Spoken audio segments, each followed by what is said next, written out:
And welcome to the Randy Karraker Show, presented by DraftKings, where the crown is yours. Good to have you with us at STL Sports Central. The director of sport for St. Louis City SC, Lutz Pfannenstiel, will join us shortly. Matthew Rocchio, Randy Karraker, great to have you with us. The second half of the baseball season getting underway tonight in Arizona. We're going to talk to Bernie Miklasz about that and more at the bottom of the hour. And, of course, tomorrow it's St. Louis City SC at Dallas FC as City will try to put together back-to-back solid outings. Yeah, and it's really been a big week, and that's why I'm excited to talk to Lutz Pfannenstiel, because I'll lay it out for you guys so I don't have to do it when Lutz is actually on and ask a really long-winded question. It has been, in a rough season, this has really been an incredible 5 or 6 day stretch for St. Louis City SC. Obviously, they get the win on Sunday, and part of that win is a brace for Marcel Hartl. He has an incredible game overall. That's 2 goals. Marcel Hartl being their big acquisition from last summer's transfer window. Then they announced the acquisition of Fayou Fall, who is, if not the highest transfer move, he's the second highest transfer move in team history. Since then, they've had 2 different players that they sold over the last couple of years in Isaac Jensen and AZ Jackson. They have additionally been sold to other teams, but they retained sell-on clauses, which means between 10 to 20% of the fee that the teams just got for selling those 2 players, City will get that money. So they just sent out about $4 million, so they got more money coming in now. Eddie Niles won the U15 MVP after scoring 31 goals this past season, so you know the pyramid's looking well. And one of the least publicized moves from this past winter, in Yaziel Orozco, played so well in his only 2 short-term call-ups that they gave him a roster spot and essentially he's going to be a starter for that spot, or at least for the next couple games. So I mean, everything has gone really well for them over the last 5 or 6 days. And so, again, with it being a rough year, it's been pretty special. And yes, Lutz Pfannenstiel is getting set. It looks like they've got him in front of the screen, and he's going to join us here in just a moment. Good to have him on the Randy Karraker Show, and good to talk a little bit of St. Louis City SC. And as you mentioned, the personnel moves, and obviously things are ascending under David Critchley. Perhaps the best match of the year last week for St. Louis City SC, and now they've got the opportunity to put 2 in a row together as they head out to Dallas to take on Dallas FC. And there is Lutz Pfannenstiel, the director of sport for St. Louis City SC. Coach, welcome to the Randy Karraker Show on St. Louis Sports Central. Great to have you with us. How you doing? Not too bad. How are you guys? Everything's terrific. Matthew just ran down everything that's happened this week, and we'll get into more detail with that. But congratulations on the win last week. How important is it for your side to put together back-to-back good performances? You know, since David took over, I think looking at the data, but also looking at the eye test, I think we played some good football. Not always got the result we wanted. I give you the best example was the Portland game away, where I thought it was probably our best away game since I can remember. We created lots of chances against a really good team. Could have won that game, but again, it's obviously the switch from coaches when he comes back now to playing again our style, which is very different from what we did before. It takes a bit of time. It can't just happen overnight, also from a physicality. But I think what you saw, especially against Portland, over a long period of the game, I think there was looked pretty much like St. Louis City SC, and looked pretty much the style I want to play. There was a lot of press. There was a lot of counter press. There was a lot of aggressive offensive football. And I think you can feel it in St. Louis. I think it's very easy if you're looking into the atmosphere in the stands. The people really appreciate if we play the way they're used to, what made us.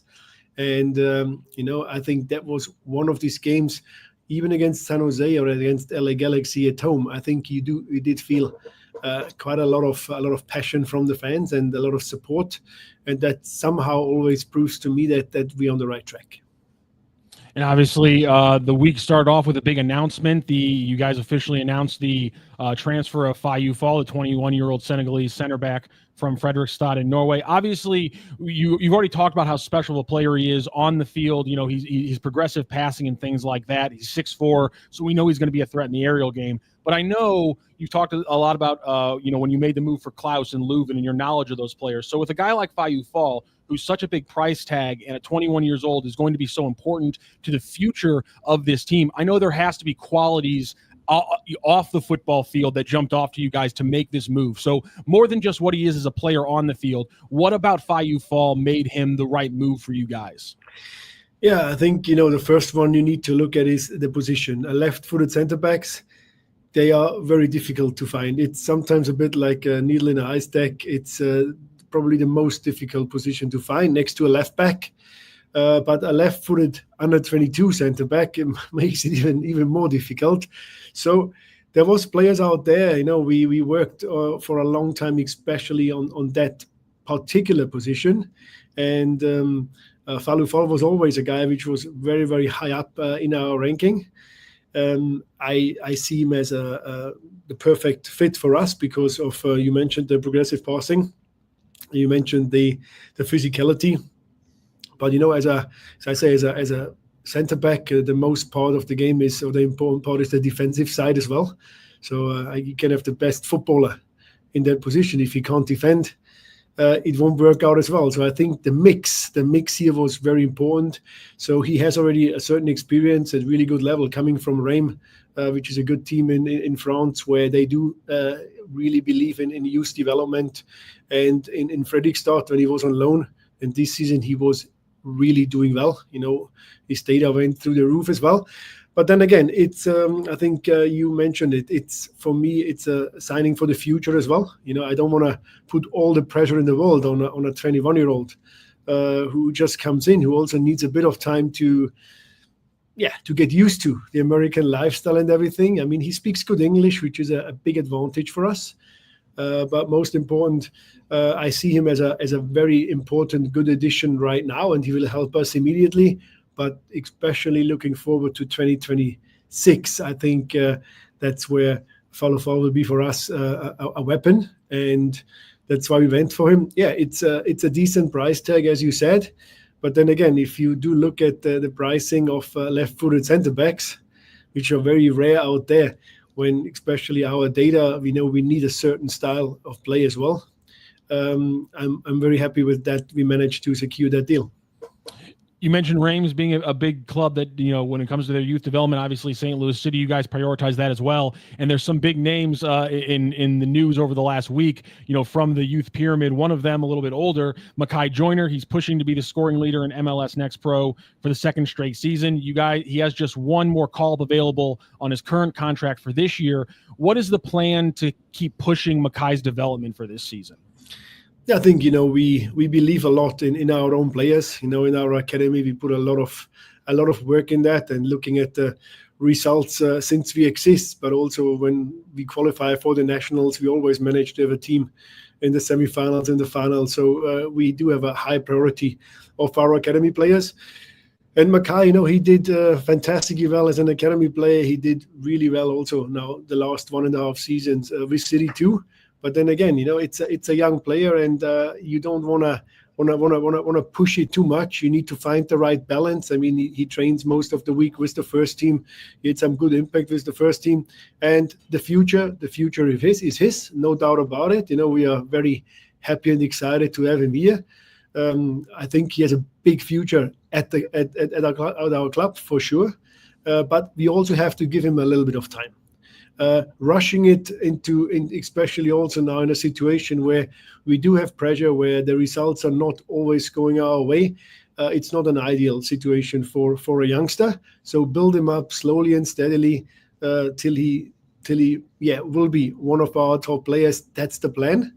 And as I said, I really believe in him. He was one of the guys which I pushed myself since the day he's here. Can ask him how I do that sometimes.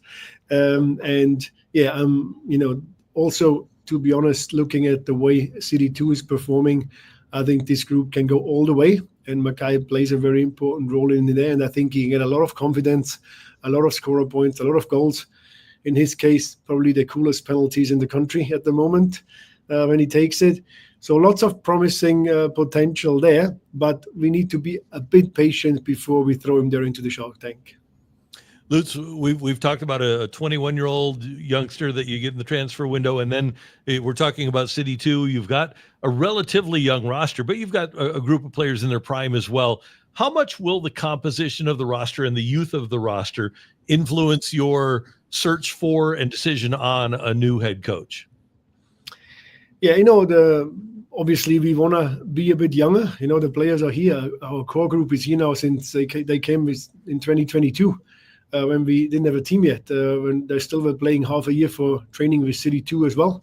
So obviously we signed them in a pretty young age, but now 3.5 years later, they're 3.5 years older, which is a simple math. So we are now working on that to get the squad a bit younger again. Falu was just a start.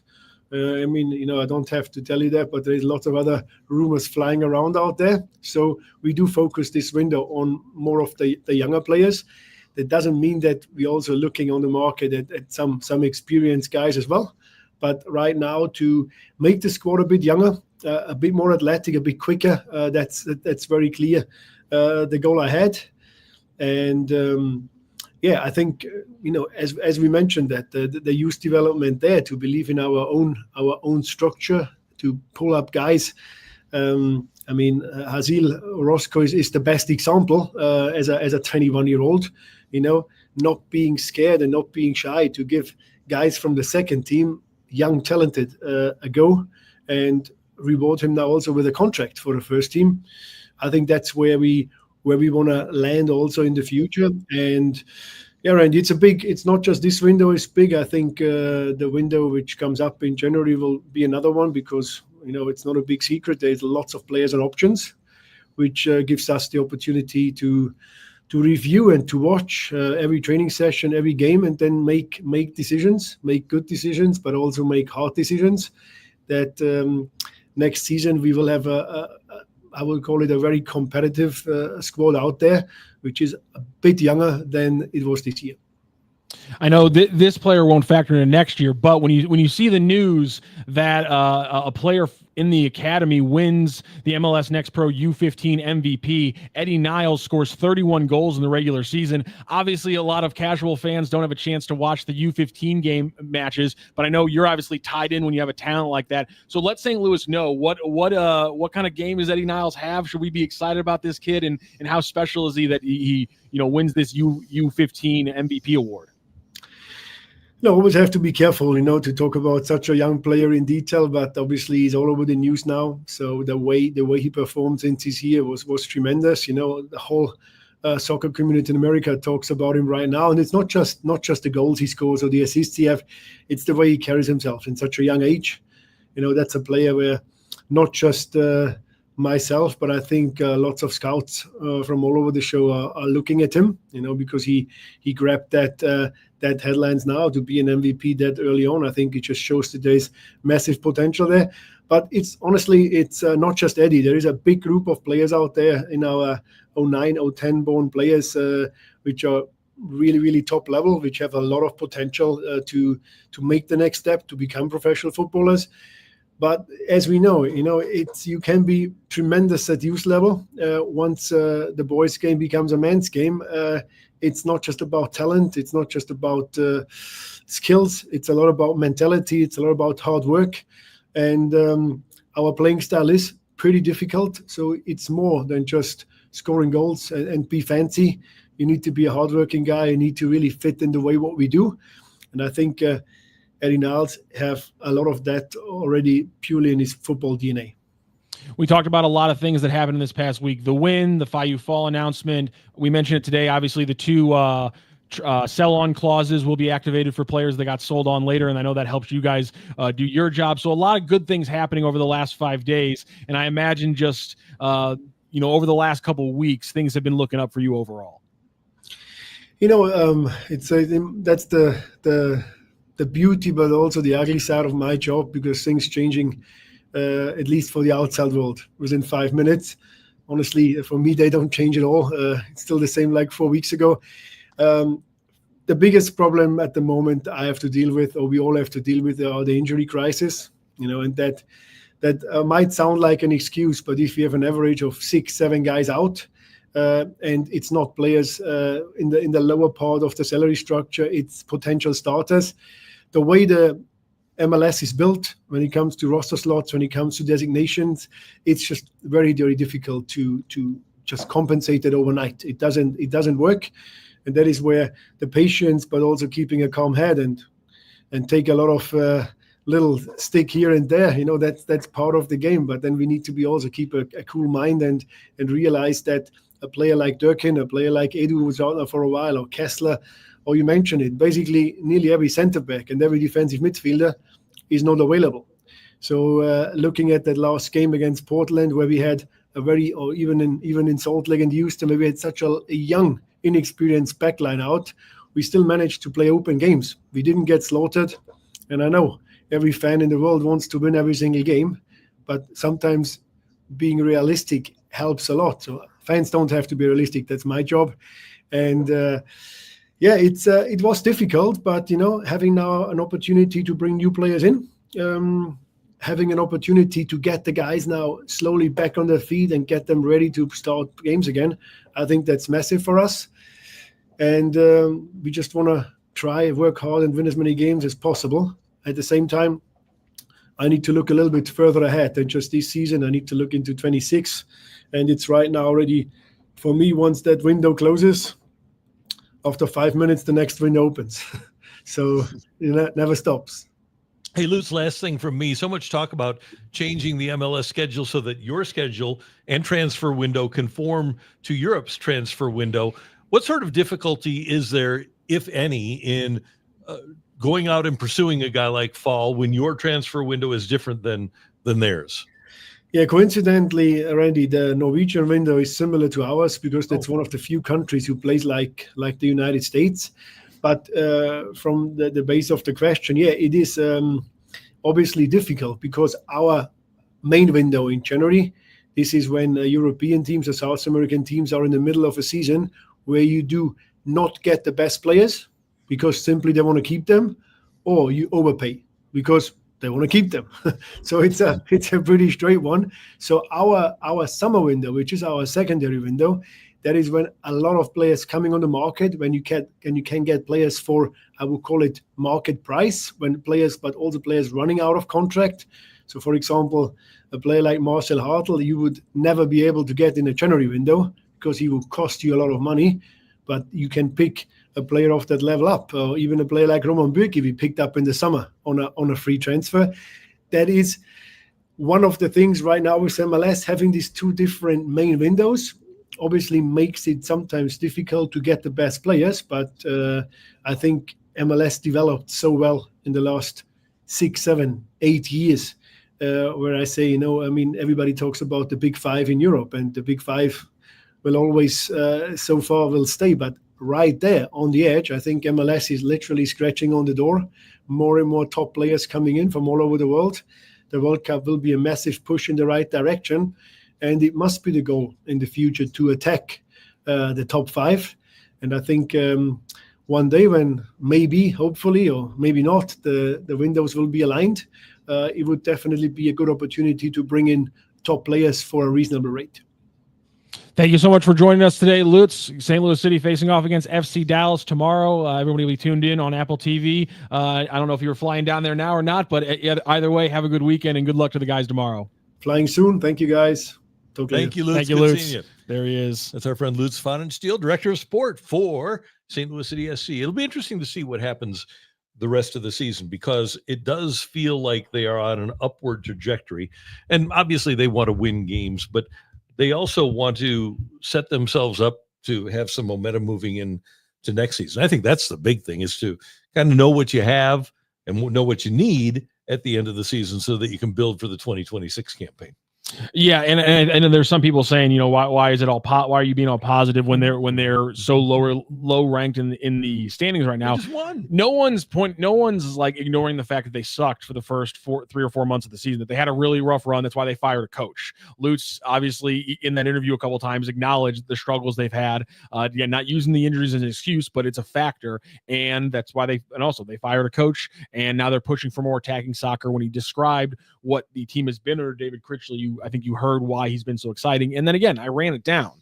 it's hard to poke holes when you're doing an interview, literally coming off the best 5-day run for the team in the last 6 months, because it's not a high bar to clear, but they did just make a huge move. Money's coming in from moves they made years ago, which is why sell-on clauses are always good.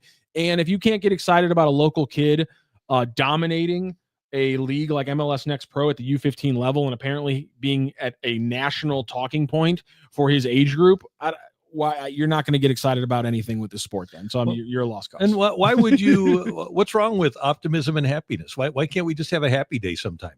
And isn't happiness like a good thing to you?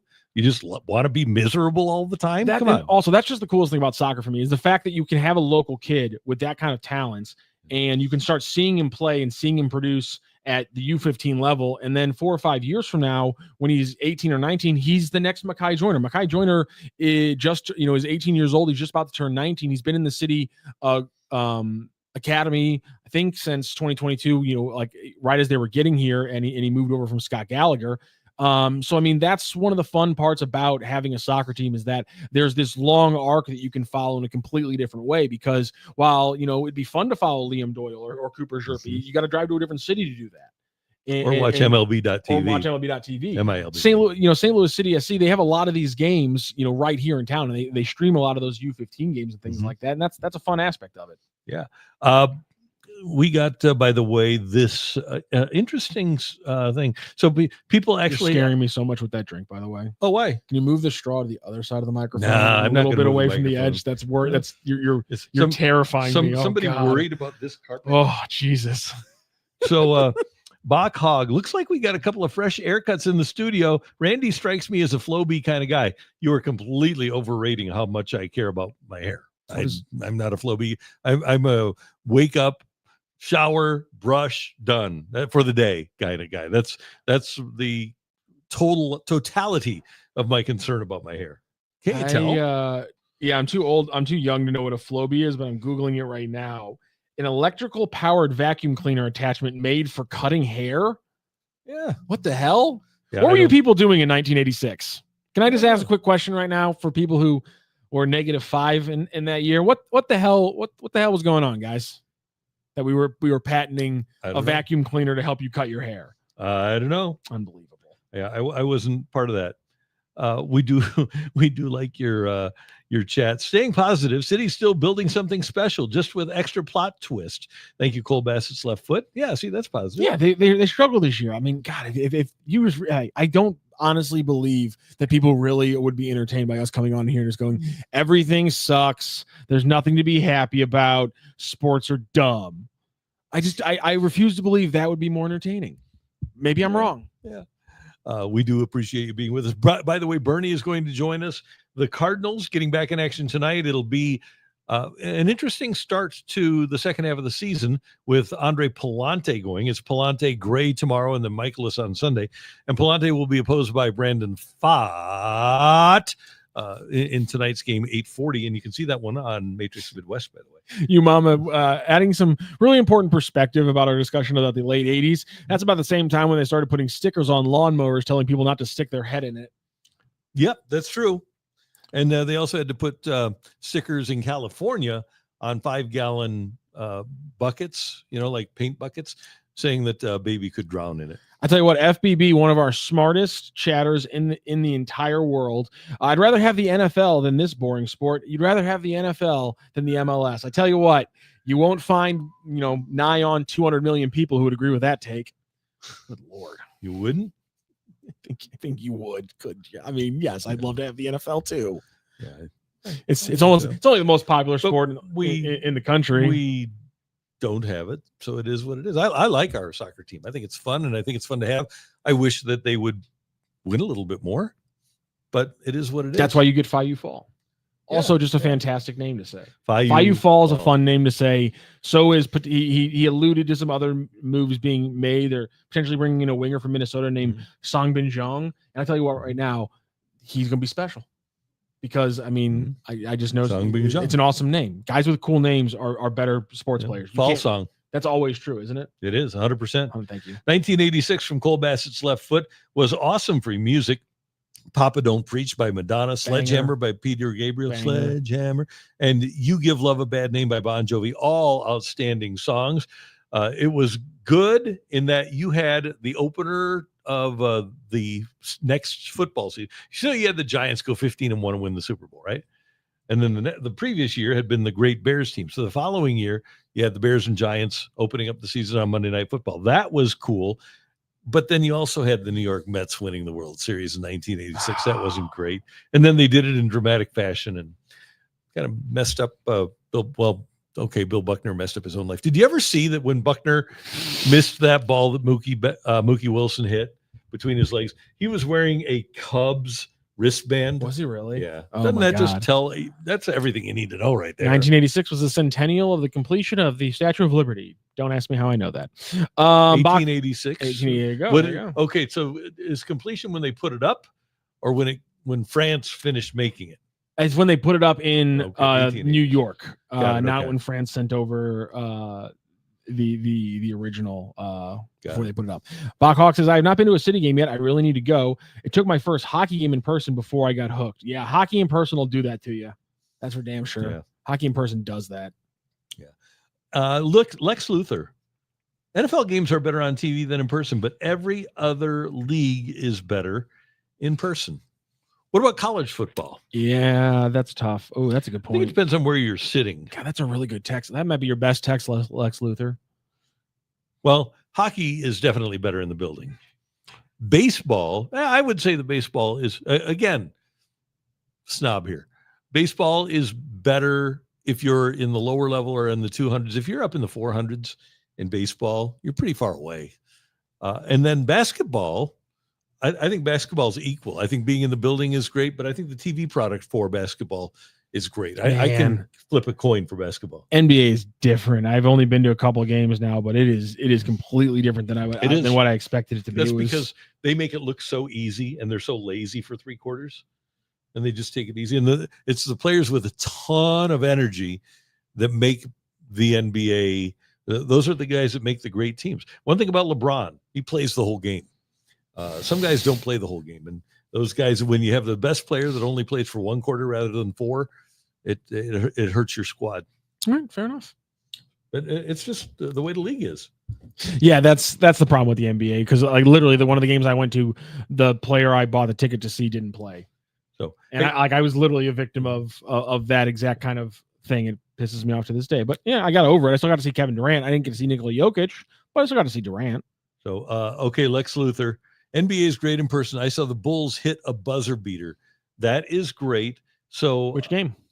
Text chat back in with the game. Okay, so I can tell you about the time I saw Michael Jordan play at home, and it was 1996. It was the second year the St. Louis Rams were here, and the Chicago Bulls. Let me get the record that they had at home. Let's see. It was the 96-97 season. So they won 69 games, won the championship. Their home record that year was 39-2. 39-2. Okay. And so games. I go to a game. I think it was in December. Let me find it here. Yep, it is. December 7th, 1996. Miami Heat at home for the Bulls. I go to see Jordan. The Rams are playing at the Bears the next day. I go to see Jordan play. Dan Marley hits a 3-pointer at the buzzer, another buzzer beater, and Miami beats the Bulls at home. It was unbelievable. I mean, you're not supposed to be able to. And that would have been after Jordan had murderized Dan Marley in the finals a couple of years before, right? For what team? When Marley was on the Suns. Oh, no. Yeah. Marley was on the Cavaliers, and he beat him in the Eastern Conference Finals. I think in like 92 is what it is. Yeah. So anyway, that was the time I got the chance to see Jordan at home. He got they got beat. They only scored 80 points. The next day, another thing that you rarely see, and when we get to Bernie, he'll remember this. The Rams quarterback Tony Banks, got thrown out of the game for punching a guy. Tony Banks, the quarterback of an NFL team, got ejected from the game for punching a guy. That doesn't happen very often. That's not something you see every day, is it? My favorite fact about Tony Banks, you know what it is? What What was his dog's name? Felony? Yeah. He brought Felony to training camp. That didn't go over very well with So the did coach. Lawrence Phillips. He didn't. Well, he just committed a felony before he came to training camp. Yeah, It's a well, little bit it's different. about the same. A felony. He brought a felony charge to Yeah. training camp. They had some stories, man, in the early going there. It Yeah, was they fun. absolutely did. Okay, so yeah, 39-2 for the Bulls at home that year, Wow. and one of the two losses was the game I was at. That's insane. Bernie's going to join us here in just a couple minutes, but before he does, I wanted to play something for everybody because a friend of the show, a good friend of ours, Kyle Gibson, is doing a podcast with another friend of ours, a bunch of friend of ours actually. That he now does Serving It Up, and it's Kyle Gibson, Lance Lynn, Matt Holliday, and obviously Jimmy the Cat Nice. Hayes hosted. And Serving It Up is actually a part of the STL Sports Central family now. And can kind of coincidentally, one of the first episodes here, ever since they joined STL Sports Central, Kyle Gibson decided to make a little bit of an announcement. Out at the end of it because they didn't have a spot. They thought they might, and then they didn't. And it just so happened to line up with our family lake vacation, so that was great. Went on the family lake vacation and met everybody at the lake. Can't beat that. And kind of sat and waited. Didn't really hear from too many people. I really wanted to have a big league opportunity.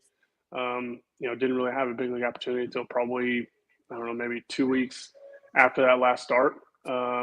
And at that point, I had plenty of time to talk with Elizabeth and talk with the family. And I apologize that I've missed the last 2 episodes here, but actually decided to retire a couple weeks ago. And it's been a lot of fun, being able to be around the family a lot more. We're actually packing up today to go watch the kids' Polaris race this weekend in Kansas City. So that's kind of where I ended up a couple weeks ago whenever it turned out that I just wasn't going to get the opportunity that I was looking for. So I'm bummed that he wasn't able to, get the opportunity he wanted, but obviously congratulations to Kyle Gibson for a 13-year career. And obviously we got to know him coming on interviews with us over on the radio, and he was fantastic. And we got to watch our backs now because he told us he was going to get into broadcast. Mm-hmm. He's doing a podcast now with Jimmy the Cat Hayes, and we're all going to be working for him in 5 or 10 years, I think. Yeah, I would think that he'll wind up as a terrific analyst. He pays attention to the whole game, and not just his own team either. He pays attention to all the other teams, played for a lot of teams, and in those 13 years made $73 million. The Mizzou grad is in pretty good shape, in very good shape financially, lives here in the area. So congratulations to him. It's a shame that he never got an opportunity to pitch in a World Series. I kind of thought when he went to the Rangers from Minnesota, he'd get that chance, never did materialize. And then it was Baltimore, St. Louis, Baltimore again. And it just didn't work out for him in terms of being able to win the World Series. But he had a terrific career. He met a lot of people, and congratulations to Kyle Gibson on calling it a career. At the age of, how old is Kyle? Let's check it here. He's 30. I was going to say 35 or 36, 37. Yeah, he'll turn Good for him. 38 in October. So, Alrighty. All right, Bernie's here. Bernie's here. Bernard J. Miklasz, part of the STL Sports Central family, joins us every Friday here on the Randy Karraker Show. And there he is. Hello, Bernie. How you doing? Good morning. Good to be with you. Kyle Gibson, what a class act that he could be a coach, I think, a pitching coach. He's that knowledgeable, and he's got innate leadership skills too. Just a great guy that pitchers just flock to. And Randy, what you were saying there at the end, he didn't get to pitch in a World Series. He was an all-star one time, but how many guys who, when they get drafted into the major leagues, have 13 seasons in the show, and let me make sure I got this right, and pitch in, 328 starts. I mean, there's not a huge, massive list of people that have lasted that long and pitched that long. So he had a heck of a career. He really did, and what a class act that he is. Yeah, and he really provided what the Cardinals wanted from him last year, and essentially so did Lynn. But the problem is you can't have too many of those guys because you already had Miklasz. You can't have too many of those fourth or fifth guys that give you innings but have an earned run average approaching 5. Yeah, and then Lynn, of course, was dealing with the knee problems, and was not as much of a factor after the All-Star break. It's not his fault, but I still think their starting pitching overall was solid enough to be a playoff team. But they, as we all know, their offense was just horrible. So, but I actually give John Mozeliak, and I know I rip Mo a lot. I know it's not nobody wants to hear any praise at any time, but I actually thought his thinking before last season to go sign 3 free agents, all veterans, all have been around, all respected in the game. I actually thought it was a really good strategy, but they didn't hit enough. And I agree with that, but they needed to go out and get a guy like Dylan Cease last year. And there was one move yet to make. They would have been really good last year. And they could have given more to the White Sox than the Padres did. They knew what they had, but they needed a number one. They needed somebody to join Sonny Gray at the top of the rotation. If they would have made a move like that, I think, Mo would have gotten all kinds of flowers because they would have been a really good team. No, I agree. Yeah, I do. I agree in theory because they were really good moves before the season, but I think they needed that one more pop. Yeah. And, Fetty at the time looked like a reasonably good bet, but he was, I'm not going to say it was a mirage, but it was kind of a mirage what he did for the White Sox. And Bernie, I was just going to ask about him because I didn't realize this, but here's what I got for you. In the 19 games that Sonny Gray has started, the Cardinals are 15-4. In the 18 that Liberatore has started, 9-9. In the 18 that Miklasz has started, 9-9. In the 18 that Pallante has started, 9-9. And then in the 19 that Eric Fetty has started, the Cardinals are 5-14. Mm-hmm. And we've talked so much about replacing Eric Fetty with Michael McGreevy. You need another guy. Just imagine if he were 9-9 in his starts rather than if the team was 9-9 in his starts rather than 5-14, how much better off this team would be. Yeah, I mean, I did something about this too. Just a note in one of the columns on STL Central here in the last couple of days. If you take away Sonny Gray, the team's record with Sonny Gray this season when he starts, the Cardinals are 6 or 7 games under 500 when anybody else starts. 42. Yeah, and the other thing about Fetty, because look, he was pretty good for the Cardinals in September. He was not very good in August because, as you have pointed out and others have pointed out, when he showed up after the trade, he told the Marmol and Dusty Blake, he told him he was gassed. Mm-hmm. He didn't have much left in the tank, and he was pretty bad in August. Well, I always believe, this is just my personal preference.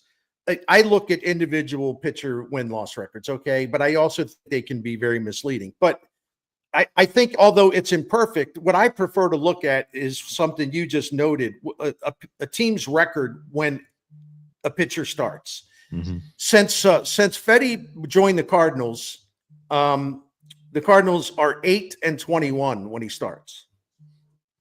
I mean, again, I can't say that's all his fault, but 8-21, that tells you a lot about whether he helps you win or he does the opposite, right? Well, and we can just go in this particular year, apples to apples. 5-14 for Fetty, 15-4 for Gray. Now, Gray has pitched exceptionally well, but they're playing with the same lineup. They're playing with the same guys, right? So, there is something to that without question. No doubt about it. I mean, even Andre Pallante, who is limited, because he can't strike anybody out, but he's a bulldog, man. He's a fighter. He's a grinder. I admire that about him. I mean, he pretty much gets all he's got to give as far as what he does well. And he went through that one period this season where I was pretty sick of watching him, but he's kind of fought back. And, and this is a harsh thing to say, but when I look at Pallante, I see a fighter, limitations and all, I still see a fighting spirit. He's a guy that's going to compete his tail off. When I see Fetty, I see a guy that if something goes wrong early in a game, he shuts down. He just loses his confidence completely. Speaking of articles, and if John Mozeliak can get something that doesn't suck at the trade deadline for him, right? he should be the Major League Baseball Executive of the Year for just being able to get something for Eric Fetty. Anyway, go ahead. I'm sorry, Rock. Go ahead, buddy. No, you're all good. You're all good. I just need you to rewind about 48 hours to when you were putting together your recent piece, your Red River review from the 16th that you titled, "Please Do Not Set Your Hair on Fire." And you laid out 5 reasons why the Cardinals will make the playoffs and 5 reasons why they won't. And I need to get into your mindset because I know all the cogs are clicking. You're putting together the article. Yeah. As you're writing it, which group of 5 did you feel more strongly about? Well, let me answer it by this. Okay. I was trying to just say, well, people want to know, is there a way? So I was trying to explain, okay, there is a way. All right. This is what stuff you can hope for. Right. But when I went with the list of like why they won't, what I did was I took a little bit of the stuff I used in a video the day before, where I came up with 9 reasons why they won't make the playoffs. So I actually didn't even include all the reasons why they won't. And there are, I hate to say it, but there are a lot of reasons that make it a real long shot as far as them making the playoffs. I mean, there's a lot of reasons. Well, yeah, that answers that question. All right, yeah. Fair enough. That's kind of what I expected. But and obviously, does that change, or how much does? Because after the trading deadline, we would assume that we know that we won't have to deal with the Fetty thing anymore. And so, how much does just that one switch, assuming no one else gets hurt, assuming everything stays the same, how much does that one switch change your expectations for them in the second half? Well, they'll have a better chance to win games that come from that start, that spot in the rotation, because McGreevy would give them a better chance. I'm not saying he's Juan Marichal, but he would give him a better chance. I think Randy Karraker would give him a better chance than Eric Fetty. So anyway, but on the other hand, you have, for example, Matthew Liberatore, whom I love, but his first 10 starts were great. His last 8 starts were terrible. And more disturbing than that, his strikeout rate over the last 8 games is 15%. So he's kind of just like the other dudes, except for Gray. But they got to keep Liberatore in there because I think it's almost expected that a first-time, full-time starter in the big leagues is going to have some ups and downs, and he's got to make adjustments. But there's just so many other things that go into it. And, the bottom line is, like, this rotation has gone south. The bullpen's still really good. The offense is way too inconsistent. I think Ivan Herrera coming back will absolutely help that. But it's also a situation where they don't win at home anymore, or the way they were. There's only in the National League, there's only one team that's had more games this season where you score 1 or no runs.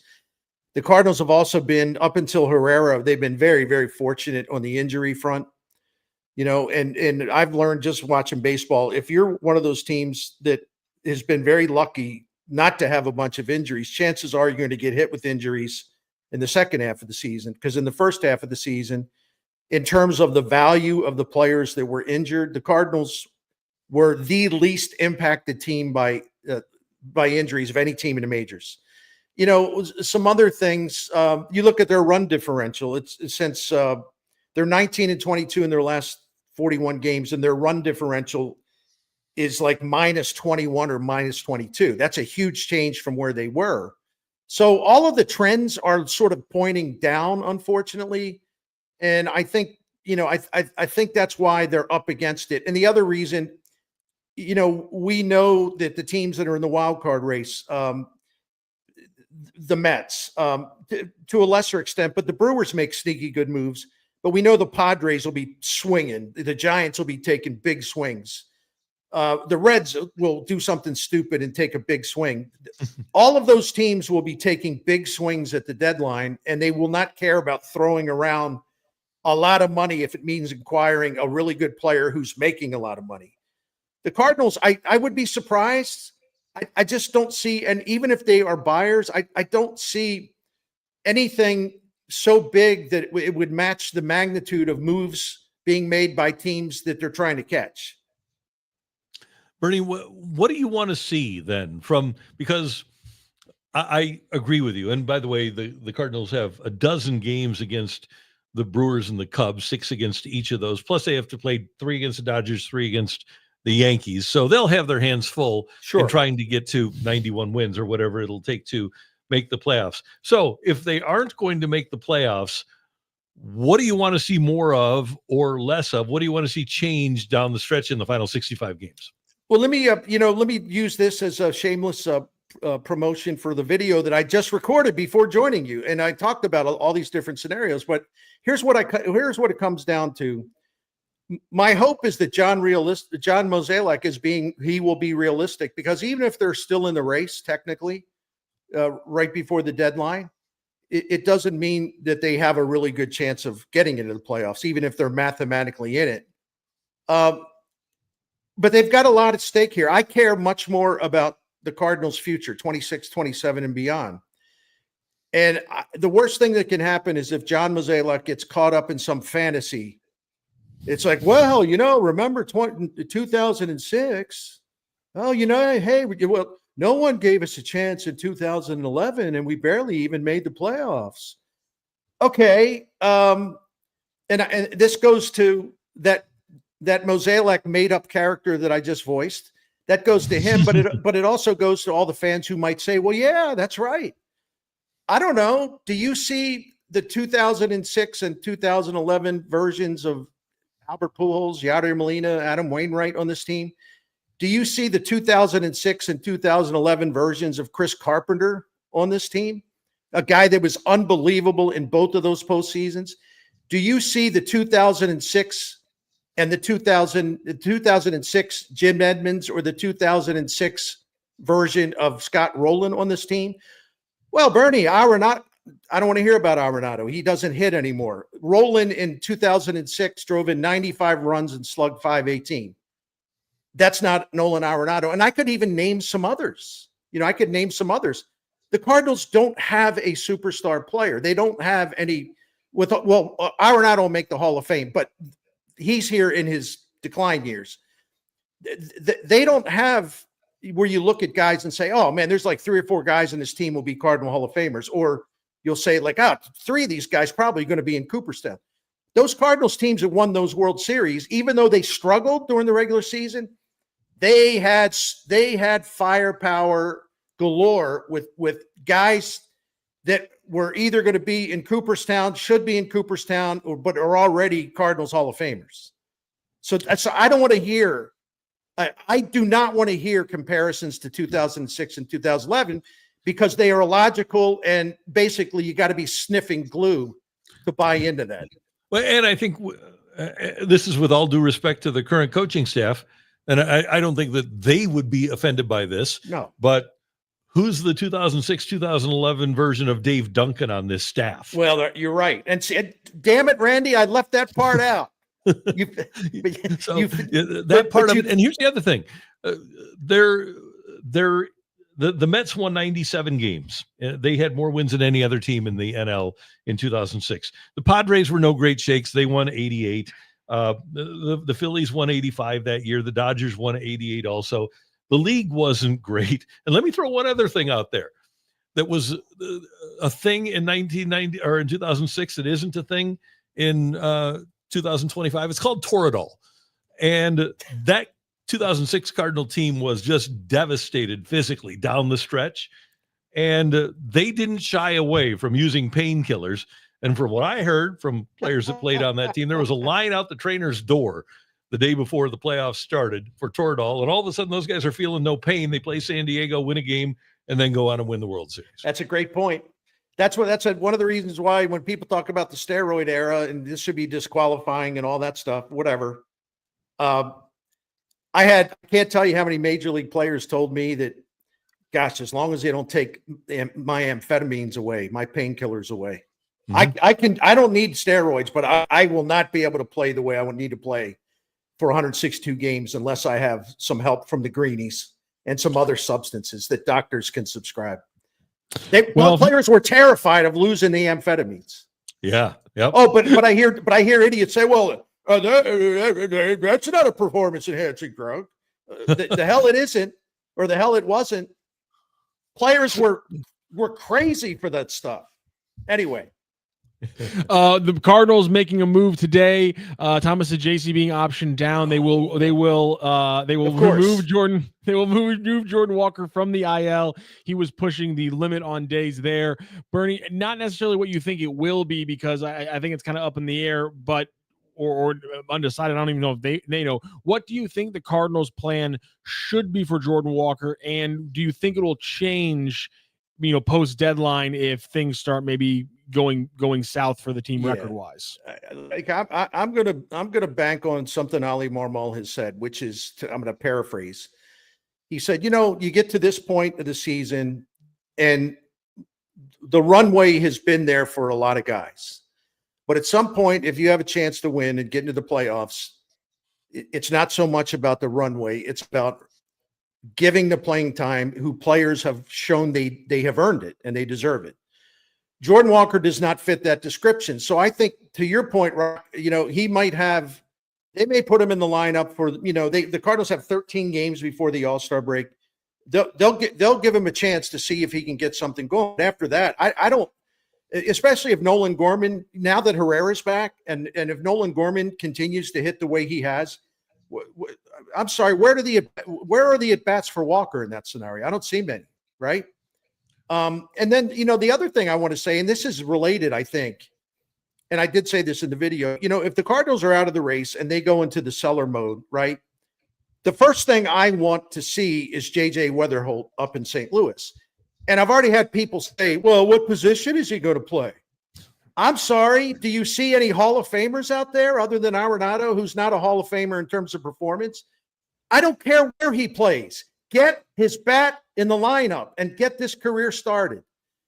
So they need to think in those terms too, as well. And just ride with guys. I would think maybe if they're out of the race, Walker would get more of a run. But, at some point, it makes me nervous, because he's the type of guy that if they trade him, it'll come back to haunt them for a long time. There's a chance of that. But at some point, they're going to have to decide whether they can get him going or not. And let me just say this. I trust Chaim Bloom to make that decision more than I do the guys in the office right now. Yeah. Hey, Bernie, in terms of Weatherholt, we both agree that it would have been beneficial for the Cardinals and for Jordan Walker to put him in the outfield before they did. They put him in the outfield the day they traded Harrison Bader. He played like 60 games in the outfield before they gave him an opportunity. If indeed they like Wynn at short, and I think they do, I know they do, and Donovan at second, wouldn't it make sense to give Weatherholt a few games, give him an outfield glove, and let him play left field at AAA for a few games? Yeah, and when he was on KMOX with us before last weekend, we asked him about that. He said he'd be happy to try playing the outfield. He says, I'll do anything to help the team, and if it means, getting more good hitters in the lineup.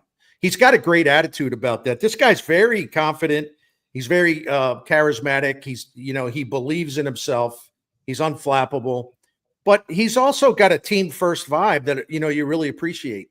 I mean, I always say, and people take it, they just misinterpret it. When I look at JJ Weatherholt, I see, a young Bryce Harper. And by that, I'm not saying Weatherholt's going to have Harper's career.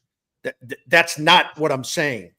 I'm talking about a guy, as soon as he's out there, you look at him and say, this dude's a player, man. And I don't care if he goes 1 for 11. His confidence will not be touched at all. He goes up to every at-bat thinking, oh, I got this guy. Come on, let's go. He's got that Harper vibe to him.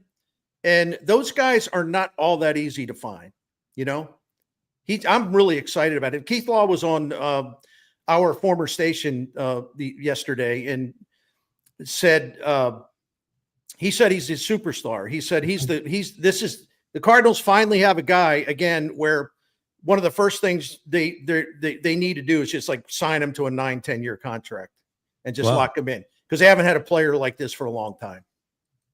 Well, I hope that he becomes that guy. I am cautiously optimistic, but man, I think I have Todd Zeal PTSD. Personality wise, he's not Todd Zeal. Different. Okay. Just minor league player of the year guy, that was supposed to be the guy for the future. So that's good to know. Well, Todd Zeal was overhyped because the Cardinals, didn't have any prospects coming down the line that were would sell tickets. They overhyped him. And Todd Zeal is a really good gentleman. He's a good guy, but there was no charisma. He never had like this aggressive attitude. Like, go ahead. Yeah, go ahead. You try to get me out. It ain't going to happen. Todd Zeal was just real kind of closed off. He wasn't an intense player. He wasn't a highly competitive player. He was like a useful player and had a good career. But Weatherholt's whole personality, his whole package is much, much different, in my opinion. Hey, Bernie, we both agree then that the Cardinals are probably not a playoff team. So give me a National League team that's not the Dodgers that you think is a good team to represent the National League in the World Series. Or are the Dodgers just so prohibitive you can't pick anybody else? I assume the Dodgers are going to take care of business, whatever that may be, in terms of filling in where they believe they're weak at the trade deadline, and money is no object. They'll do whatever it takes. So that just gives them a huge advantage over just about every other team, except for maybe the Mets. And I know that the Phillies throw a lot of money around too, but the Phillies the Phillies have some major weaknesses. As much as I like them, they have a shaky bullpen. They do not have any offense at all coming out of left field. They don't even have much offense coming out of right field. They've got some pretty big holes, and they're vulnerable as they are constructed right now. They're kind of vulnerable, and they don't like their third baseman either. They would upgrade there if they could get a Suarez or something like that. I think the Mets are always going to be dangerous because there's a lot of talent there. And I also think they obviously have an owner who will do what it takes to get them over the finish line. And they have a really smart president of baseball operations in David Stearns. I think the Mets are a bit of an underachiever, but I think they're really, really dangerous. But I think it's the Dodgers to lose. We all know, though, you get to the division round. The Dodgers were what, one inning away from being eliminated by the Padres last year. Even for a great team like the Dodgers, you're still never bulletproof. There's always a way to get upset. So, but I think the Dodgers, because of their front office and because they can find players and they can buy players, they just have more of an advantage than any other team. And you just mentioned the other team that I would put in there, and it might be the best rivalry going right now in the National League is the Dodgers and the Padres, because the Padres, they've got 3 starting pitchers. They've got a lineup. They've got a closer. Schulte can handle a bullpen. We know that. Right. That's a team in a short series that I could see getting to the Dodgers too. And listen, I wasn't trying to be a jerk by not mentioning the Cubs, because it just occurred to me I didn't talk about the Cubs. I think the Cubs are really, really good. But, I just – the kid that's been a great closer for them, will he do that in the postseason? I expect Jed Hoyer is going to go get a starter, the best that he can find, but that's not like an invincible starting rotation. There's some vulnerability there. So I think the Cubs are really good, really, really good, but and they have a tremendous offense, but will they try to get someone? Matt Shaw's got a really good future as their third baseman, but that's not the guy you want in the playoffs playing third base. So they're going to go out and maybe get a third baseman. The Cubs have a really great chance here because they have the ability to go out and add impact players. And, they already have a lot of things working in their favor. If they can just add a couple of really essential pieces, I think they go next level in terms of competing, against a team like the Dodgers. So we'll see. We'll see. And, they're going to lose Kyle Tucker after this year. So you would think that would make him even more desperate to do what it takes at the deadline. But their owners, he's a mess. Cubs fans are Cubs fans, I think, justifiably so, have more anger towards Ricketts than Cardinals fans have against DeWitt. Because that thing could be unstoppable. They could be the Dodgers every single year. but he just draws the line on how much they're going to spend, you know? Yeah. And they have revenue coming out of the wazoo, you know? It's unbelievable. Yeah. Yeah. By the way, happy birthday to Ryan Helsley. If the Cardinals, if Mo would send out a group text to all the major league GMs, we mentioned the Dodgers, we mentioned the Phillies, we mentioned the Cubs. If there's a group text that goes out and says, hey guys, Ryan Helsley is available, I wonder what the reaction would be. He's not having the best year, but I have to believe the teams are still kind of focused on last year. I'll bet you could do pretty well if you put him up for auction, put Ryan Helsley up for auction. No, I agree, because there's a hunger for relievers because teams never think they have enough, especially to once you get into the postseason.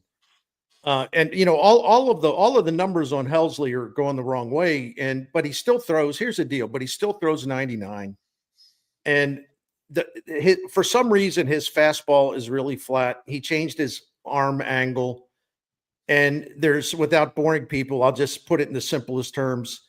He changed his arm angle. Is that a sign of maybe he's hurting and not telling anybody?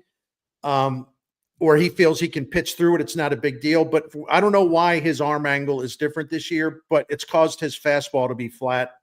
It does not move. It's very much a straight pitch. Used to be a time you threw 99, hitters couldn't do much with it.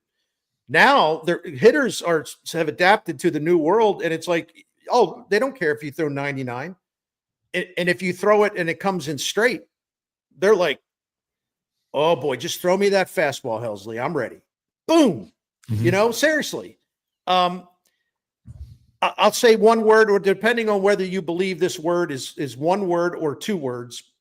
So I'll just give the word to you. Change up. Yeah. I could also throw another word in, curveball. If you go back and look at StatCast, it's easy to find. You look at Helsley's use of the curveball in the past. He threw, I'm not saying it was a frequent pitch for him, but he used it enough to keep hitters from sitting on his fastball. He doesn't throw it anymore. I have no idea why. It makes no sense to me. The second thing is, I had someone tell me, someone in the know who works for another team, said, look, the LA Dodgers, with that brilliant front office they have, and they have the greatest analytics department in sports, right?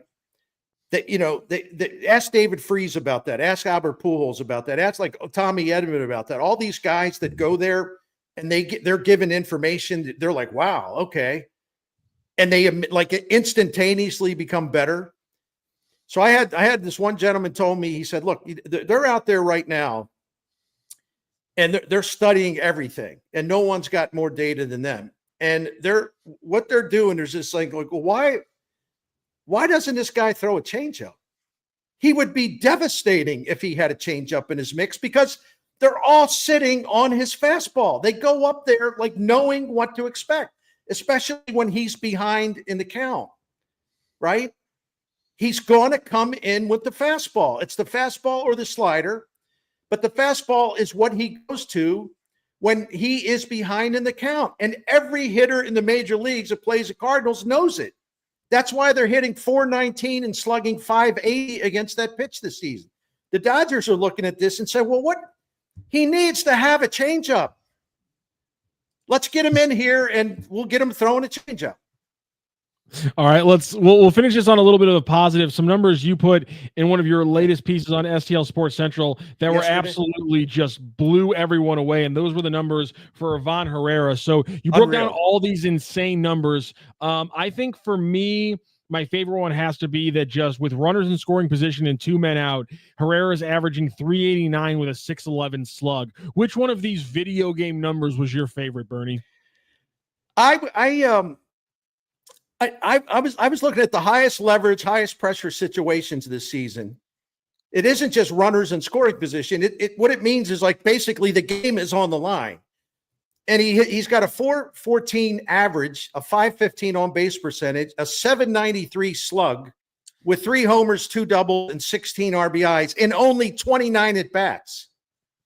And when the pitchers who say, oh, I'm not giving him anything to hit, he takes walks because he's very disciplined. And then he scored a bunch of runs in part because they walk him rather than challenge him. And then the other thing, tie games this year, he's hitting 351 on base percentage, nearly 500 and a 541 slug. I mean, just on and on and on. He destroys lefties, just destroys them. What was the one I had about home runs too? He 4 of his 8 home runs gave the Cardinals the lead this year, and another tied the game. Yeah. And I said this in there. I said, I'm reading my own work here. Thanks for putting it on the screen. Of course. I wrote, I don't know about you, but all of this little dash of Pujols flashback stuff makes me smile. And I'm not saying he's Pujols. I'm saying that he has that same type of knack. When the pressure's on, that's exactly who you want up at the dish. Absolutely. And hopefully he stays healthy for the entire second half, because the Cardinals offense is certainly going to need it for the full run. And thank you so much for joining us today, Bernie. If you guys want to check out that piece and all the other pieces with Bernie, of course, check it out at stlsportscentral.com. Hey, Bernie, by the way, Yeah, man. Sure. this is one of my favorite ones ever. So Babe Ruth had a 690 career slugging percentage. In the history of baseball, What the hell? okay, in the history of baseball since 1876, in the history of ball, there have been 71 other guys not named Babe Ruth that had a 690 slugging percentage for a season. He's got 10 of the top 50 slugging percentage seasons. His career slugging percentage is 689.7. 71 other seasons of that slugging percentage in the history of the game of guys not named Babe Ruth.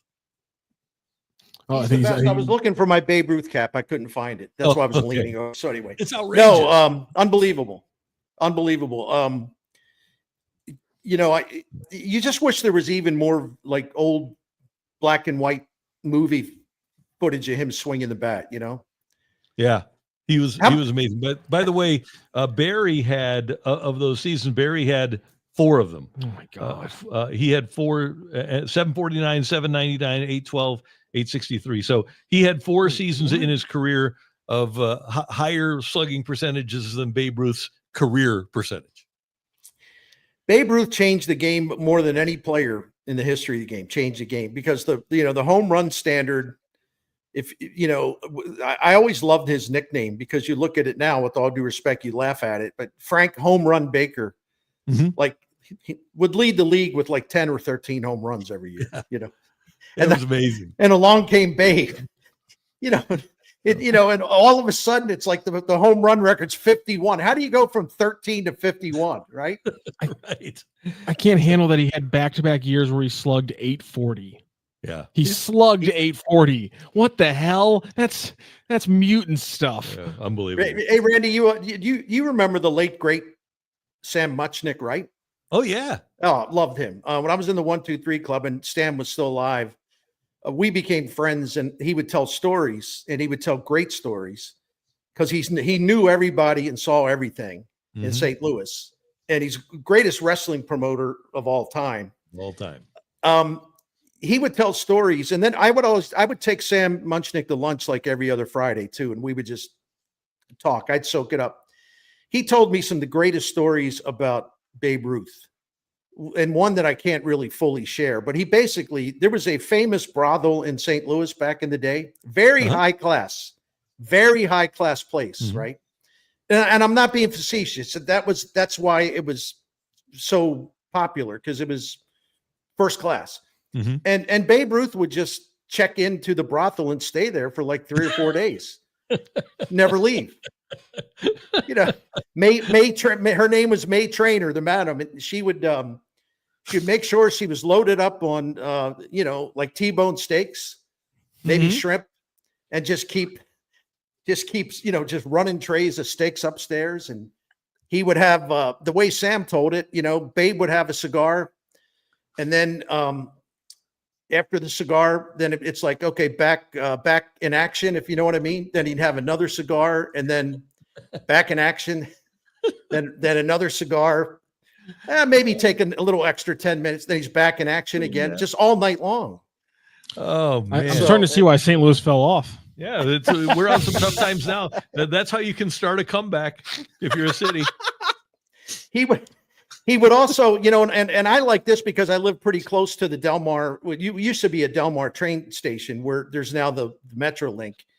But people tell stories of like Babe Ruth, who just loved to drive golf balls. So he would stand out on the tracks with his golf clubs, and he would just drive like golf balls into the tunnel there, just Amazing. One after another. And occasionally he would hit an oncoming train, Oh, wow. So anyway, That's great stuff.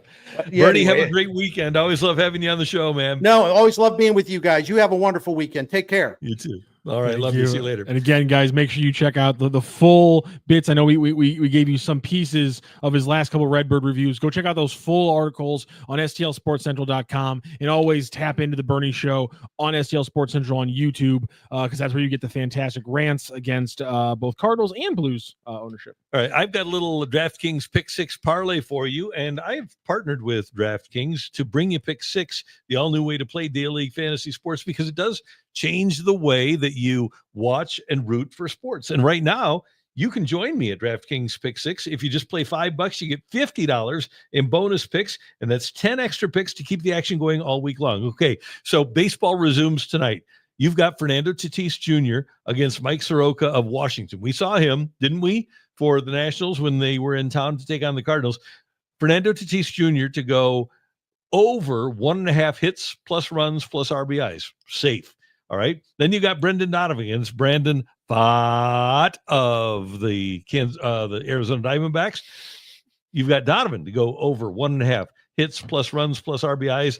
And then Tyler Glasnow back for the Doyers. And when he pitches well. He's just got to be able to pitch. I've got Glasnow going over 5.5 strikeouts against Milwaukee. So Tatis, more than 1.5 hits plus runs plus RBIs. Donovan, more than 1.5 hits plus runs plus RBIs. And Glasnow against Milwaukee, more than 5.5 strikeouts. I have a personal over-under on how many times you say a certain pitcher's name. Brandon Pfaadt. And I just hit it. I was over under 1.5, and I took the over. Good. Easy to start, fun to follow, gives you a whole new way to stay connected to and watch the game. Download the DraftKings Pick 6 app and use this promo code STL Sports, the one you see right there on your screen when you sign up. Only on DraftKings Pick 6. The crown is yours. Gambling problem? Call 1-800-GAMBLER. Help is available for problem gambling. Call 888-789-7777 or visit ccpg.org in Connecticut. Must be 18 and over. Age and eligibility restrictions vary by jurisdiction. Pick 6 not available everywhere, including New York and Ontario. Void where prohibited. 1 per new customer. Bonus awarded as non-withdrawable Pick 6 credits that expire in 14 days. Limited time offer. See terms at pick6.draftkings.com/promos.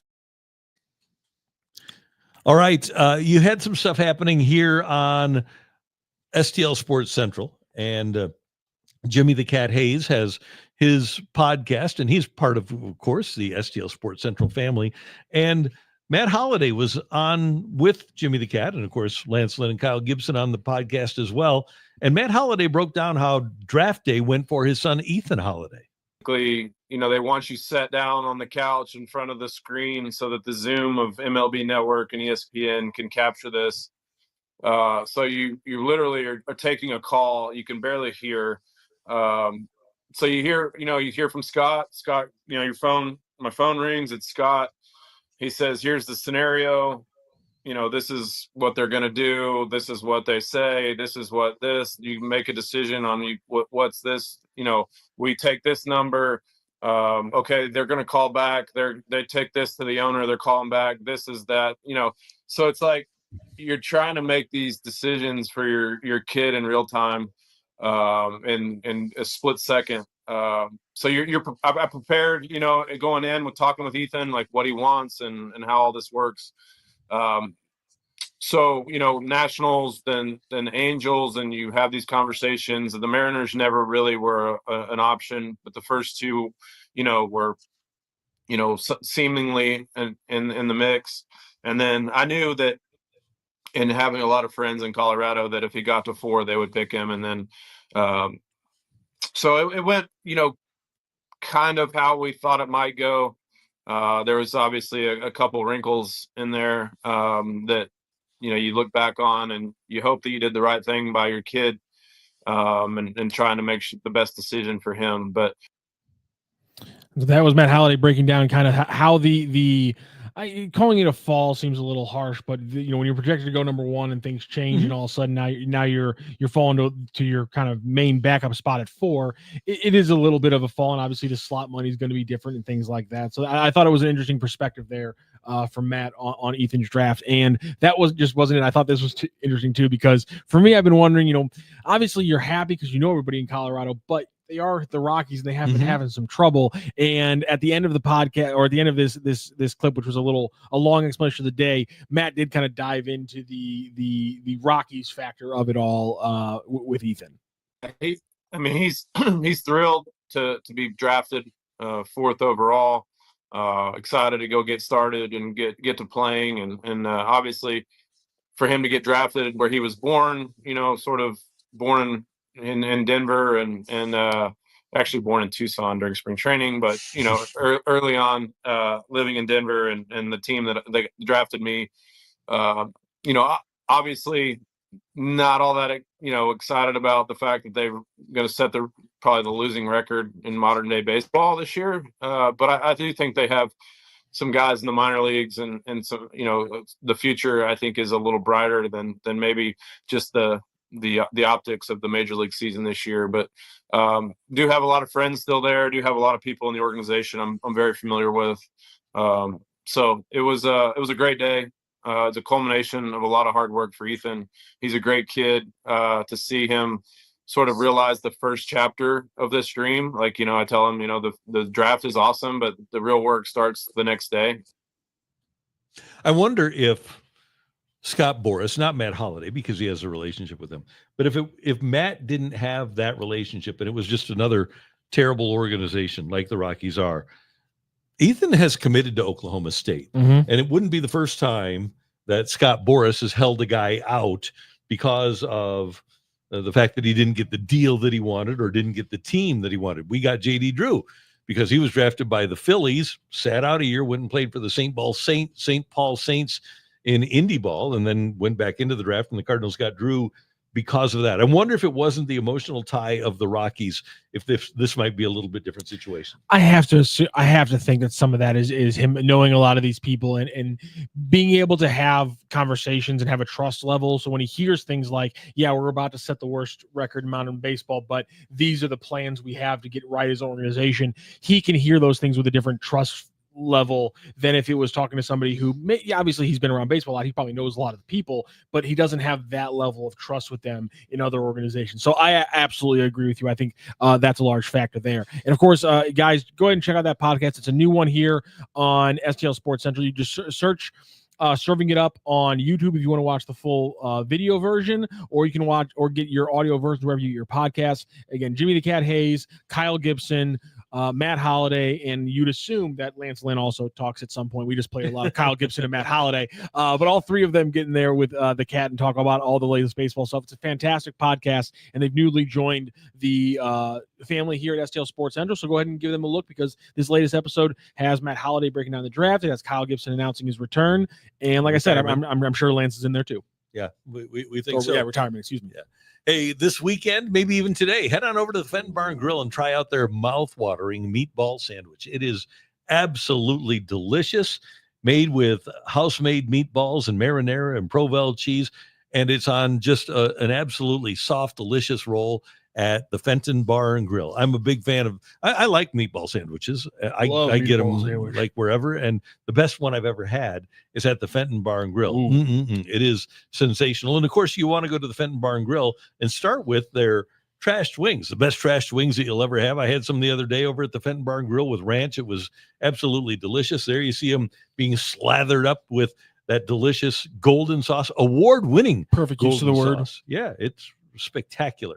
And of course, in addition to the trashed wings, they've got fantastic toasted ravs. They got a great menu for their happy hour, which is Monday through Friday from 2 to 5, and then Saturday and Sunday from noon to 4. So if you're looking for a place to watch a game during the weekend, stop by the Fenton Bar and Grill and check out their delicious menu and get to know their wonderful servers. Today, you'll see Megan and Jamie and Candy, I think, will be there. And say hi, tell them Randy sent you, and they'll treat you so well. And the other customers at the Fenton Bar and Grill are sports fans just like you are. So head on over. It's just 2 minutes away from the soccer park on Rudder Road in Fenton. Learn more at FentonBarandGrill.com. If you're there in the afternoon, say hi to the 2024 Maitre d' of the Year in our area, Chuck. He's a great guy. And just enjoy yourself. I know you will. It is a delicious, tantalizing menu at the Fenton Bar and Grill on Rudder Road in Fenton. And again, it is the dive with a vibe. It's the Fenton Bar and Grill. Tell them Randy sent you. One last thing here. Obviously, a lot of SEC Media Day talk for us because we had our group down at Atlanta with Joe Roderick, Kylie Hansen, and Brendan Schaefer. Spoke with Brendan, Kylie, and also a new addition to the group in Hannah Barton, who's doing a lot of SEC work around the South Carolina Gamecocks. But focusing on the Mizzou stuff, one clip I had from Drink at Media Day, because you saw the fun stuff, and the fun stuff's great. I love Drink. I like it. It has fun. But this was material because it's Drinkwitz commenting on his opinion on the difference between the 8 versus the 9. And that's been the big debate, obviously, is the SEC wants the 5+11 format. The Big Ten wants the 4-4-2-2-1. And one of the big sticking points right now is that the Big Ten wants the SEC to add a 9th conference game. Some people in the SEC don't want that. Drink is not one of those people. He wants that 9th game, and he kind of breaks down as to why. Versus 9. Honestly, I think I've been for the 9 game. I think if it was about players and about fans, I think it's a 9-game schedule for the SEC. If it's about coach preservation, which, hey man, I get it, you know. But if we're going to go to 11 humans deciding on a committee which are the 11 best teams, and we stay at 8, we ain't getting in. I thought that was an incredibly honest and needed answer from Eli Drinkwitz, because he even acknowledged, he's like, yeah, a lot of us coaches probably, we like being able to just play that 8th game because it helps our job. But if you're talking about Missouri being decided by human beings who are always going to factor in that bias, the blue blood we need to have a 9th SEC game so that we can have 8 SEC wins instead of 7 or 7 SEC wins instead of 6, and pump up our resume so that they cannot deny us out of that spot. So I thought that was interesting. He's more confident than a lot of people are that he has a program that's kind of rolling now, that he's got good people and he's bringing in good players. And he just wants to take the postseason out of the hands of committees, which makes all the sense in the world. That's why he said, hey, have play-in games in your conference. Yes. So you've got, explain this. This was the we brought up yesterday with Kylie the 30-team playoff, but then Drink on Twitter kind of explained exactly what he was trying to get at. Yeah, it's a 12-team playoff still, but if you are the SEC or the Big Ten, you have play-in games. It's not unlike a conference tournament in basketball, but you take the top 8 in the SEC, have them play-in games to make it to the next round. And I have no problem with that. And he said that way, the postseason participants are decided on the field rather than by a committee in a hotel room somewhere. To me, that makes a ton of sense. And then you'd have that in the Big Ten.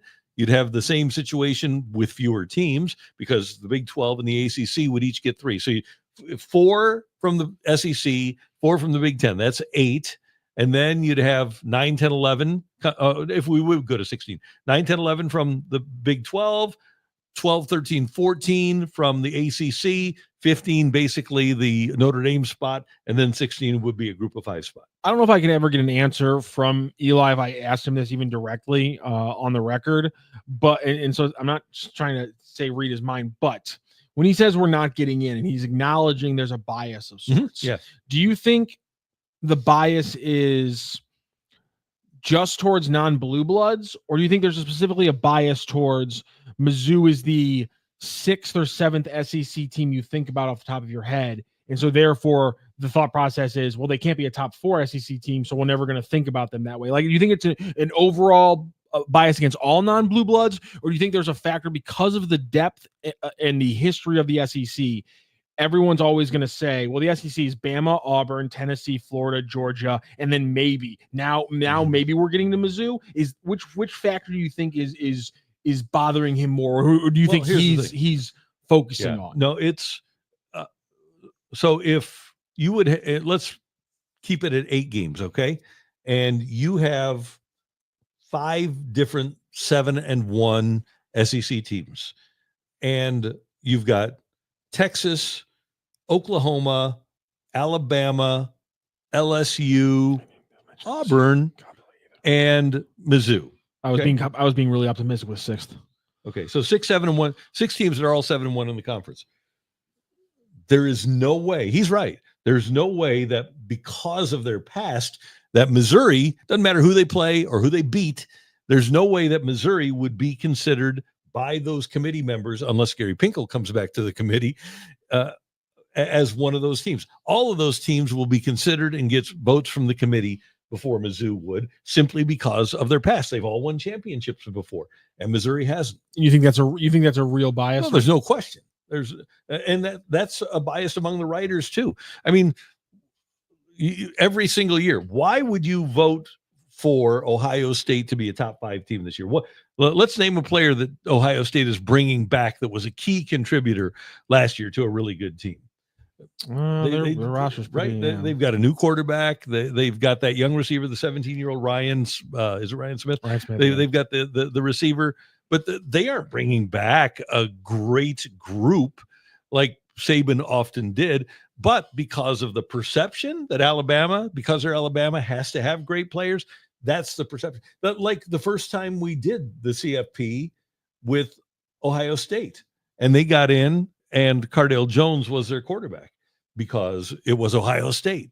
There were other teams that had resumes that were equal to Ohio State, but the perception of the committee was that, well, they're the Buckeyes. They've got to be good. There's a lot of teams out there, maybe 14, 15 blue bloods, that everybody, writers, fans, committee members, they aren't going to concern themselves with what's happening in the here and now. It's okay. The tiebreaker is what has happened in the past.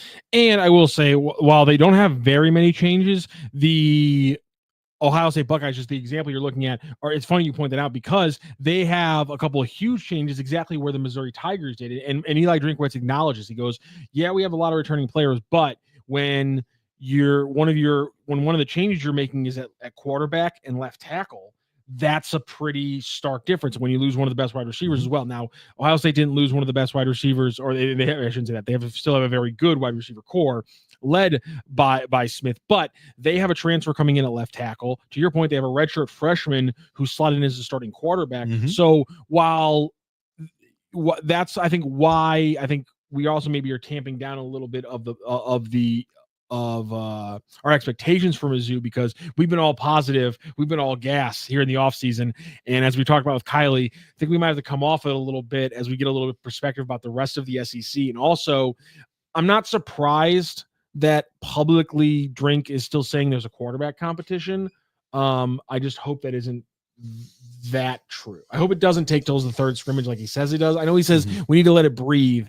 I just feel like for this team to be a 9 or 10 win team, in my opinion, Beau Pribula hitting his ceiling is the avenue. Well, and Sam Horn may not know this, although he should, but he's being pacified right now. He's getting a binky because the contract is going to play. If there's a tie, Pribula's $2.5 million is going to play. All due respect to Sam Horn, and Sam Horn could sign with the Doyers today if he wanted to. But I think what Eli is doing is he's preserving his backup quarterback by saying, yeah, he's got a chance, when in reality, he has to dramatically outplay Pribula if he's going to start. But if it's a tie, that's what I thought, or even if it's close to a tie and Horn has a little bit of an advantage, Pribula's playing.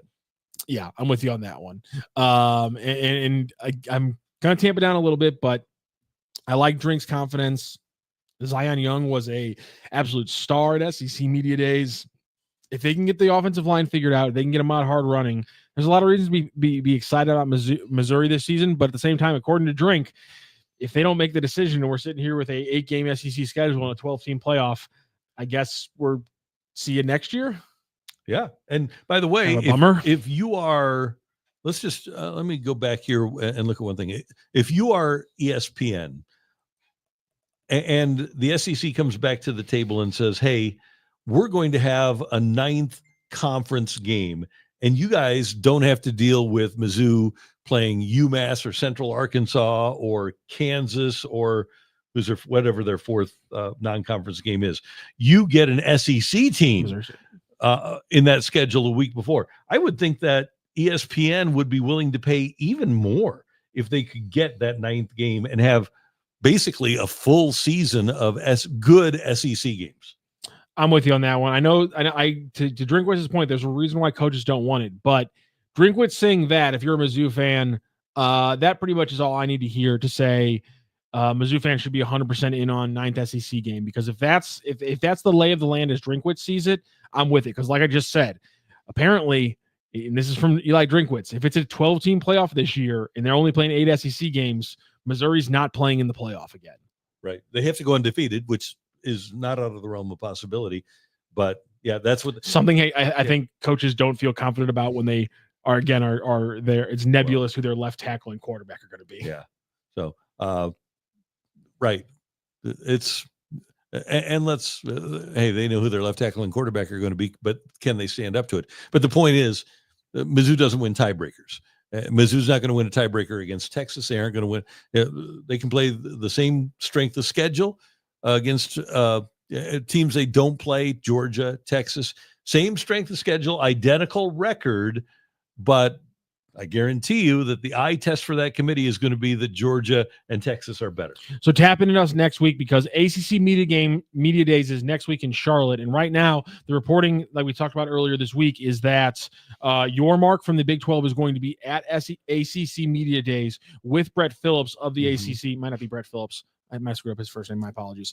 Brett Phillips, former Tampa Bay Ray. Commissioner Phillips of the ACC. They're going to be together, and they're apparently in support of the 5+11, which is the SEC's plan. The SEC's part will then just be acquiescing to that 9th game. So hopefully we can see some changes. Hopefully that means obviously the schedule won't change this year, but an expanded field will help the Tigers this year. They wouldn't have the 9th schedule to affect the humans making the decisions, but at least an expanded field would give them more of a chance. So let's get those decisions made before things kick off this year. All right, there you have it. That is the Randy Karraker Show. Matthew Rocchio is always doing great work. By the way, that 4th team that Mizzou is playing is Louisiana. Oh yeah, Louisiana. How did I forget? Yeah, is that Lafayette? Yeah, Louisiana Lafayette. Yeah, or Southern. The Raging Cajuns. Raging Cajuns. Yeah, Ahmad Hardy's or a former team. Hmm? Ahmad Hardy's former team, right? Oh yeah, right. Yep. So yeah, let's get that one. Central Arkansas, by the way. The opener coming up on August 28th at Faroe. And then Field. 6 home games in a row. Ridiculous. It's going to be awesome. It's going to be awesome, but I'd like 6-0? not to have. I'd like not to have back-to-back away games as literally the entirety of your away schedule. Well, like 2 back-to-back away games and then 2 back-to-back away games later on. As long as they win them all. I don't care. If you're gonna. Nobody. Again, if you want to be all positive like that way, but they're not going to win them all. Yeah, they are. And by the way, do you like the idea of having a bye week before you play Alabama and before you play Texas A&M? I think that's pretty cool. I do like that idea. You're right. He's got it figured out a little bit over there.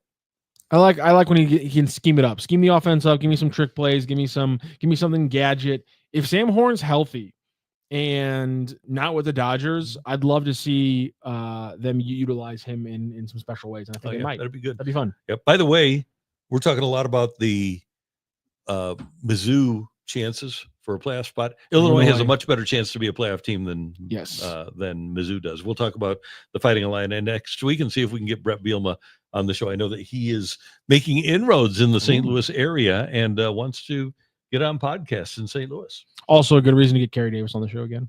Oh, yeah, always. There's never a bad reason to have CD on the show. I'm just going to find him. What do you got going on this weekend? I'm just going to be, apparently it's supposed to be like first alert weather days, like tomorrow. It's super hot in the 90s on both Saturday and Sunday. I'll be back here in studio tomorrow for the St. Louis City post game because it's an away game. They're down in Dallas. Big D. And that's all I'm really doing this week. That's all I really got on the schedule this weekend. It's going to be a nice, relaxing weekend, I hope.